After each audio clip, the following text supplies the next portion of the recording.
The Louisville Cardinals have added another commitment to the class of 2025.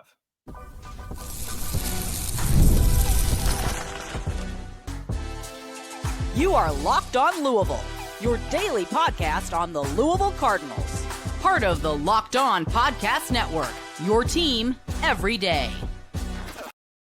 Card Nation, what's going on, everyone? Welcome into this Thursday edition of the Locked On Louisville podcast. I'm your host, Dalton Pence. This is my fifth year covering the University of Louisville, third year hosting this show, and I want to take the time to personally thank you all for making us your first listen of the day. Just a reminder, the show is free and available on all streaming services 5 days a week. Your team every day. Today's episode is brought to you by FanDuel. Right now, new FanDuel customers can get $150 in bonus bets if your first $5 bet wins. All you have to do, visit FanDuel.com to get started.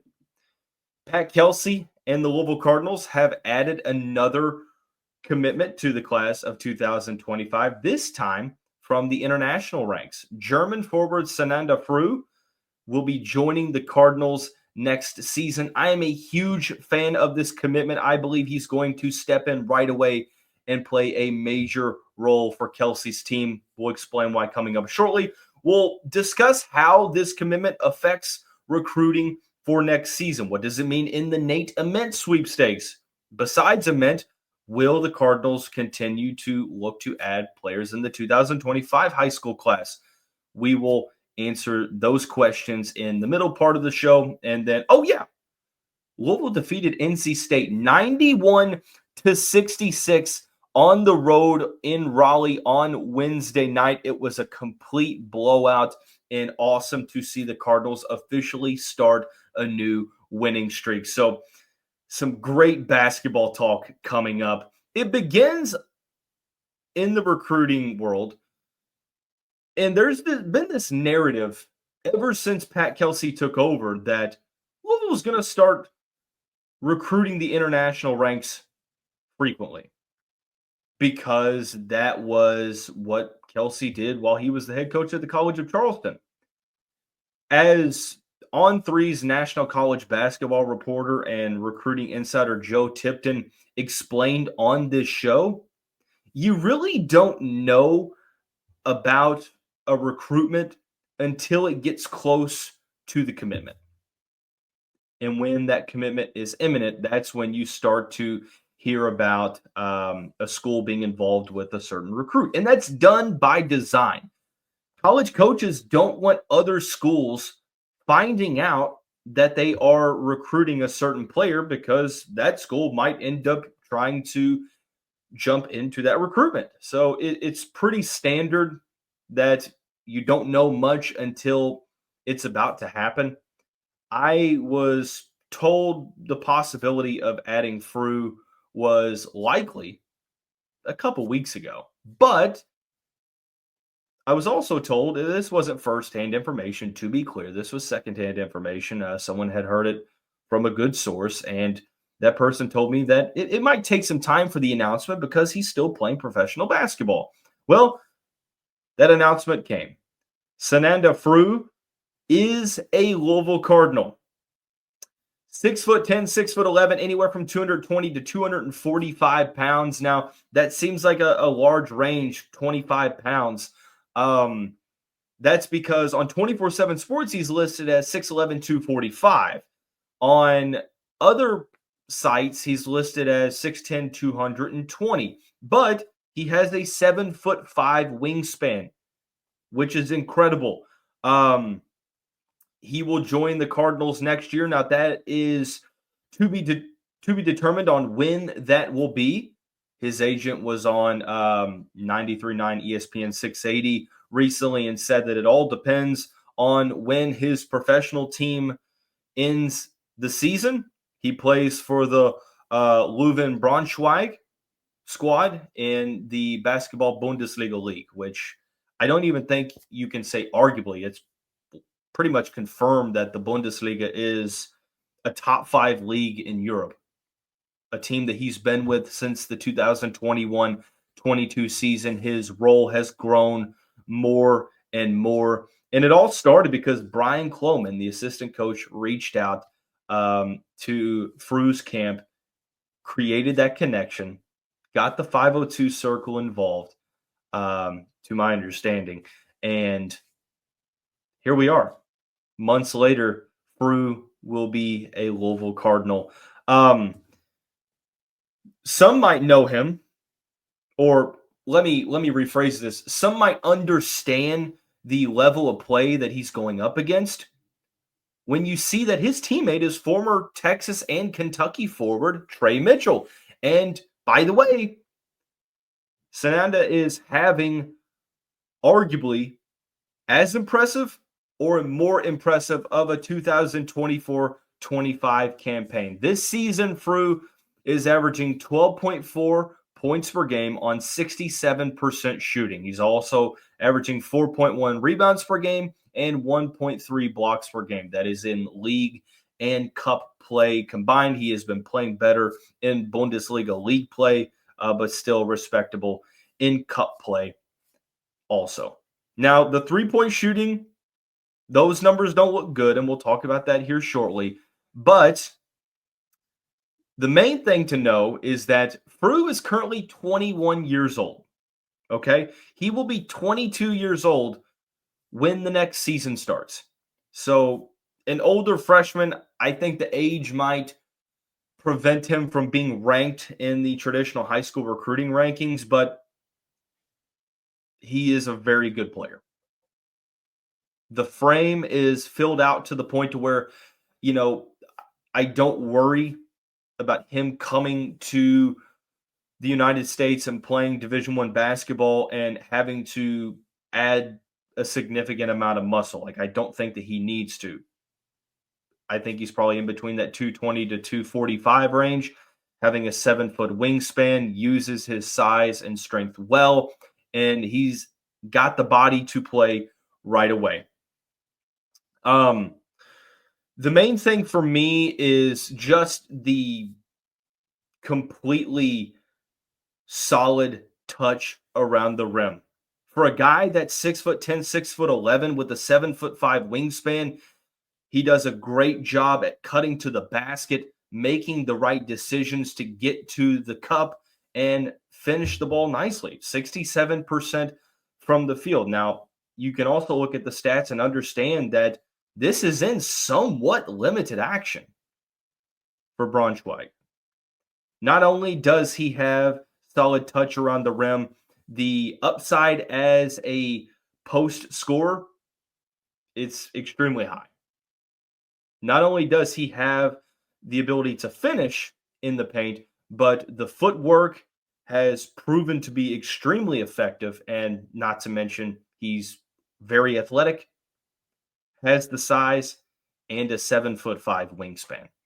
So most of his offense next year is likely going to come as a slasher, as a player who is in the dunker spot that gets the ball down on the baseline and finishes around the rim, and a player that can be a traditional post threat. Now, his agent made a pretty interesting comment, and that is that his perimeter shooting is better than the statistics would suggest. He's shooting the ball 22.7% from three, which is obviously not good whatsoever, but he made a pretty clear statement that you're going to see the three-point shooting look much better, and what better offense to display that in one that gets a good number of open looks during a game. Outside of scoring, I think that he will definitely be used a ton as a roll man. You see James Scott get the ball at the top of the key, and that's where I think Fru is going to excel. Multiple highlights of pretty solid passes, insightful passes, leading the other offensive player to the spot and being able to project the movement of the other offensive players. The passing upside, I won't go as far as saying floor general level, but I do think that he can have that James Scott role and even be better than Scott at that. Defensively, that's one thing when you're discussing European players coming over to play in D1, how good are they going to be defensively? Because when you talk about European guards, the answer is usually not great. But looking at the defensive film, Fru not only can defend the paint with 1.3 blocks per game, solid shot blocking instincts, does a good job of positioning himself for the block, but also switchable and versatile to where he can guard the 3 or the 4, or even in some situations can guard other guards. So that versatility is going to be a luxury for this Louisville Cardinals team. He's going to play, in my opinion, the 5 for Pat Kelsey's squad. Now, whether or not, I think he's probably, there's no way to call it whether or not he starts, because there might be a situation where, James Scott knows this team more. There's a chance Fru might get to the squad later in the summer because of Braunschweig having one of the best seasons that it's had in 15 seasons.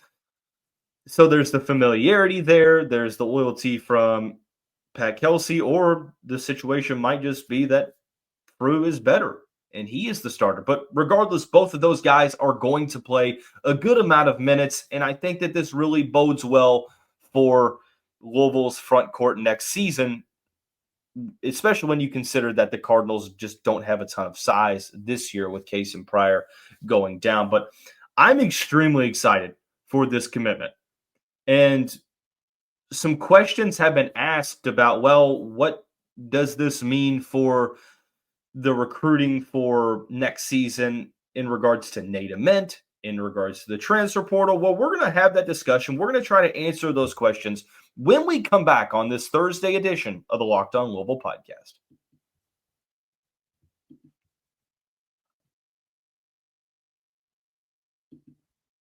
When the game tips off, the NBA action is just getting started, and there's no better place to get in on that than FanDuel, America's #1 sportsbook. With FanDuel, you can place live bets throughout the game, so even if you miss the opening tip-off or want to bet on a fourth quarter comeback, you can stay in the action. If you're looking for a larger payout, you can even combine your live bets into a same-game parlay.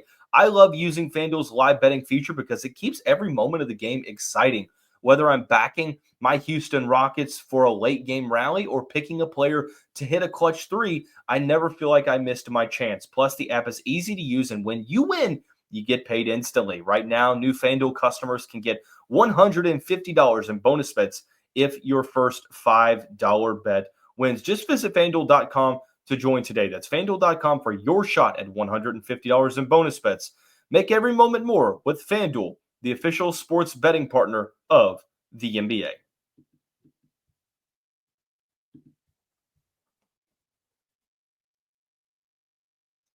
The possibilities that Louisville has in terms of filling out the roster for the 2025-26 season are endless, because with the recruiting class you're bringing in, with the potential amount of players that you can bring back, and the transfer portal, like I said, there's so many different ways I could see this going. For starters, we need to highlight that teams will now go from 13 scholarships to 15. So you have 2 extra spots, and that is directly correlated with the discussion that we're having, because you have to have the number of spots to be able to decide how it's going to affect the recruiting. People have asked, well, does this mean that Louisville is out on Nate Ament? I don't believe so. In fact, I believe that they play 2 different roles theoretically for this Louisville team. Ament is more of a 3. I know it's positionless basketball, but he's more of a 3, maybe a 4. But I think Fru is more of a 5, maybe a 4. So playing different roles. I don't think that this has anything to do with Nate Ament. Truthfully, the Cardinals feel pretty good about their chances, according to recent publications from 24/7 Sports and On3. It seems like right now it's a 2-team race between Louisville and Duke, and you hear conflicting reports. So that suggests that maybe one team doesn't lead more than the other, and if they do, it's not by much. I know Kentucky just hosted him on an official visit, so something to focus on. But it would shock me if it's not Louisville or Duke at this stage in the recruitment. So let's get that out of the way, that I think there's a extremely real possibility that they add both. And if they do, you absolutely rejoice. If the Cardinals don't get Nate Ament, or they do we think that the Cardinals add another player in the class of 2025? I think that this is sort of a two-part answer. I do believe that the Cardinals are potentially looking to add one more international player. There is one player specifically that I know his name has been floated around on message boards and social media, but until I see it confirmed, I'm not going to mention his name out of respect for the coaching staff, because I'm not going to be that guy, but he is a pretty good player. And if it's not an international prospect, I think that the only way they add a guy from the 2025 class is if they, find a player who gets released from his letter of intent or scholarship papers, whatever you want to call them these days with NIL, due to a coach firing. Maybe then they get involved with a highly rated player that they believe that they can develop, or maybe they have filled all of their needs that they feel like they have, and maybe there's a reclassification. Maybe there is a guy that they feel they can develop and maybe redshirt this upcoming season. But I would say that it's more likely, outside of the Nate Ament recruitment, that the Cardinals would add an international prospect to the 2025 class versus a traditional high school player. There also is the situation of Corey Calker from the JUCO ranks, plays at Eastern Florida. I know that the Cardinals offered him back in November, but there was this whole situation that renowned JUCO publication had him committed to Louisville. Now, it's been sort of radio silence ever since then. I don't think Calker has confirmed that himself, nor have many Louisville publications, but he's another guy to watch for when you're talking about the 2025-26 squad. Let's look at the returning players that the Cardinals project to have back, and barring something unforeseen. You have Ali Khalifa, you have Kobe Rogers, Kenai Roots, James Scott. That's 4 players, I think, for sure back, like at this point, that you project to have back, okay? You have the 4 there, Rogers, Khalifa, Roots, and Scott. You have the could return but undecided, and that applies to Corin Johnson. Kason Pryor has another season, and with the JUCO ruling, so does Javon Hadley. I would lean toward Johnson and Pryor both being back. Hadley probably up in the air. It depends on if he wants to continue to play college basketball. That I'm not really sure. But there's a possibility you could bring him back. And then there's the whole, if this 5th-year situation gets passed by the NCAA, you could also maybe bring back guys like Terrence Edwards and Chucky Hepburn and Reyne Smith and Abubakar Traore. So because we don't know the timeline for the 5th-year ruling, let's play the hypothetical that we're just going to put that off to the side for the moment. If that changes, then it's going to change the way we look at it. But you've got currently the 2 players in the recruiting class, Michael Brown and Sananda Fru.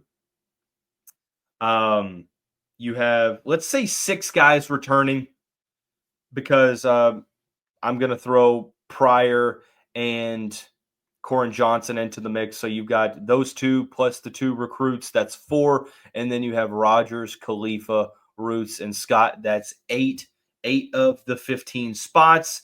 Let's say you have 7 spots left, okay? There's a potential to add Javon Hadley. Hypothetically, if you do, you have 7 spots left. It would not surprise me at that point to see Louisville maybe bring in a guy like Corey Calker for reserve minutes, or another international player that they feel like they can develop for not only 2025-26, but 26-27. I look for Louisville to add about at least 4 players from the transfer portal. Because even if you have the 8 players and you add Nate Ament, that's 9. Let's say you add another international prospect, that's 10. Javon Hadley, that's 11.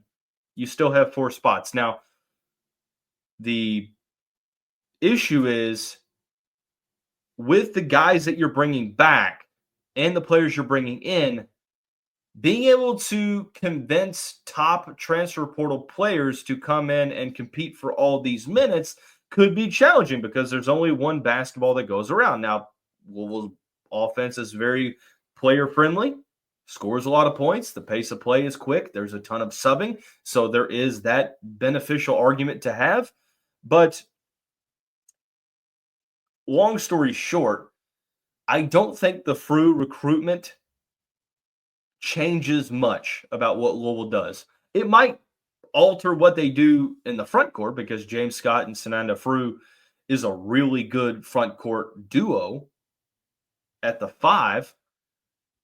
And then you have Ali Khalifa there as well.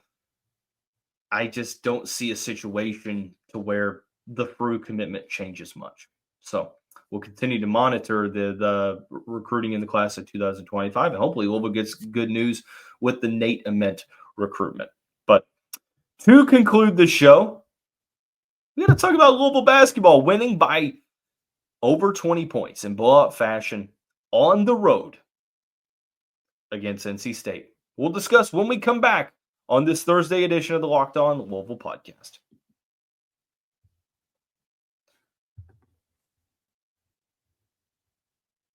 Cardinal fans, want to again take the time to thank you all for making us your first listen of the day. Just a reminder, the show is free and available on all streaming services 5 days a week. Your team every day. The Louisville Cardinals confirming the narrative that they are one of the best road teams in the country. They went on the road to Raleigh to play NC State. NC State, not the greatest team, but they have kept games close against Duke and Clemson and other squads. It wasn't close on Wednesday. The Cardinals opened up the game on a 23-8 run. NC State sort of stayed in the picture, and the Cardinals used another strong second half to push this game out of reach, and they won 91-66. And what they are doing on the road this season is absolutely incredible. Shout out to Kelly Dickey on Twitter. Louisville's highest average margin of victory in away games. Number 1 was 2014, 13.8. Number 2 is 2025 at 13.7. So what they are doing is not just really good, it's historic for the Louisville Cardinals, even considering the lack of great competition in the ACC. This is the 3rd straight win for the Cardinals, officially creating another win streak. We discussed the urgency to do that after you lost against NC State. Chucky Hepburn was a go in this game, 31 minutes, 5 of 7 from the field, 15 points and 6 assists. When you watched him play, you could tell he wasn't playing at full speed, but Chucky Hepburn at 80% is much better than not having Chucky Hepburn at all. And just the gravity of having him on the court just opened up so much more for other players. Terrence Edwards, 8 of 12 from the field, 4 of 4 from three-point land, 21 points, 5 assists, 4 rebounds, 2 steals, continuing to play like one of the best guards in the ACC. James Scott was back. He had 6 points, 4 boards, 2 blocks. Reyne Smith, I mean, this guy is incredible shooting the three-point shot, especially away from the KFC Yum Center. 7 of 12, 5 of 9 from the three-point line.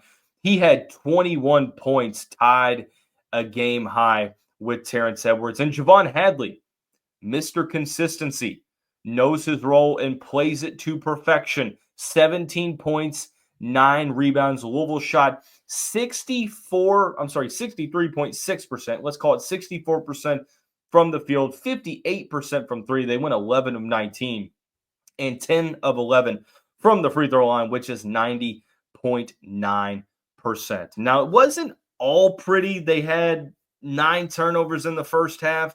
They gave up 10 offensive rebounds in the first half. And to a team that plays a ton of small ball these days, it makes that offensive rebound statistic look even more bleak. But as Pat Kelsey has shown that he and his staff can do, he makes adjustments, and Louisville turned the ball over 9 times in the first half, 17 overall, which is not great, but they only gave up 4 offensive rebounds in the second half. They out-rebounded the Wolfpack by 6. Former Cardinal Brandon Huntley-Hatfield made his return. He had 10 rebounds, 7 offensive rebounds. Almost all those came in the first half, but only 4 points. Louisville's defense on NC State was really good, allowed 36% from the field, and NC State only shot 65% from the free throw line. Pretty solid from 3, though, 11 of 33, 33%. Really hard to take away too much in terms of criticism from this performance. There's just something to be said about being able to go on the road and win by double digits pretty much more often than not. Louisville is much better on the road. They are 7-2 this season as a true road team away from the KFC Yum Center. And it's just wild to watch, but I think the best adjective is relieved and exciting, truthfully. Louisville 12-2, that conference record matches the best in program history through 14 conference games. There's a couple of other seasons in which the Cardinals got to that point. The most recent was 2020. The Cardinals are 1 win away from clinching a bye in the ACC tournament and 4 wins from clinching a double bye. Now that obviously will change as games go on.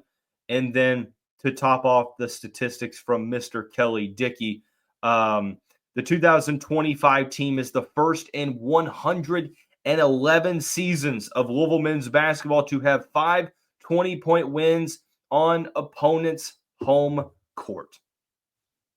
Awesome. Incredible. Louisville is now 19-6, 12-2 in conference play. They are right there with Clemson at 12-2. They have looks like a 1.5 game lead over SMU for the next spot in the conference at 10-3, but 3 straight wins after losing to Georgia Tech, and all 3 of those by double digits. I know that each of the opponents had a sub 500 record, but handling business, hey, not every team does it. It's a very unpredictable season. There's a lot of parity in college basketball, especially ranked teams getting beat all the time. Cardinals are still knocking on that top 25 door. I imagine if they win on Sunday, there's a chance that they could get back in. But another game in which they eliminated the possibility of a bad loss on the resume. And they won by a good amount to the point to where it's not going to hurt the Cardinals' net ranking. Louisville back in action against Notre Dame in a rare Sunday matchup with the Fighting Irish up in South Bend. 8 o'clock tip-off on Sunday. Louisville looking to go undefeated for this week. They will have almost a week off after the Notre Dame game. They won't play again until next Saturday against Florida State. But on tomorrow's episode of the show, we'll preview that game against Notre Dame. We'll also give a little bit of a baseball preview. That season will start tomorrow night and much more. Thanks for tuning in. That's going to wrap up this Thursday edition of the show. Everyone have a great day. We'll see you right back here tomorrow. Go Cards.